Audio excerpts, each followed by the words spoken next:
I think you people are terribly confused. Which God are you worshipping? That's a very good question, because actually this question made me understand that this person is thinking well. Is thinking. Sir, there are a lot of questions from the mind, but there are some questions which need answers, and I like such questions. So I told him, you ask me one question at a time. I'll give you one answer so that you can build on it. First question, what is the nature of your God? So I said, brighter than a million suns, pure brightness. What is the form of your God? The energy inside every creation and non-creation. When the small atomic bomb, the first one which they tested in the desert of Nevada, the little fat boy, they tested, and the press asked Robert Oppenheimer, the scientist who created that, what did you feel after testing this small atomic bomb, the sample? So he said, Divi Surya Sahasrasya, brighter than 1,000 suns. That was the effect of that, the visual effect of that bomb. So he was quoting a part of the epic Mahabharata when Krishna revealed himself. Nobody could look at him. When in a form, people could look at him, talk to him, everything. But when he revealed himself, his actual form, nobody could look at him. People became blinded because he was brighter than a million suns. So that is what Robert Oppenheimer said.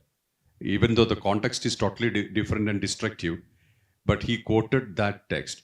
So that's the nature of the true God. Pure brightness, brilliance. How do you connect to that God? How do you understand this pure brightness and brilliance? First of all, we don't have faculty to understand. Secondly, it's difficult to comprehend. So the second question was that. Third question was, why do you have so many different forms that you worship? So fundamentally, I said, everybody does not worship everything. They only connect to a God or a God nature of nature, which is personified as a God, which suits them. So people worship goddess in the Shakti, the power form. Some people worship Shiva, the dissolution form. Some people worship Lord Vishnu, the sustaining, the maintaining form. So all these possibilities are there. And great masters of the past identified the huge potential or recognized the huge potential of the Supreme Consciousness and created so many variety of manifestations based on human nature or our nature. We all are different. Nobody is same. We could be similar but not same. They did not just create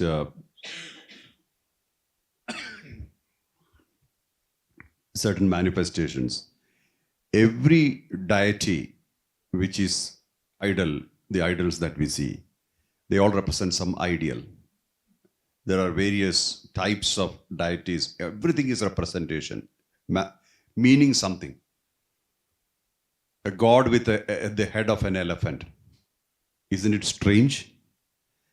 Why is the god having an elephant's head? They wanted to manifest the consciousness which is aware of how the universe operates. That means cosmic consciousness. Something, how do you represent, how do you tell people this particular form which we worship is aware of what happens in every atom, what happens in the world which is uncreated? How do you tell them? Which level can you talk?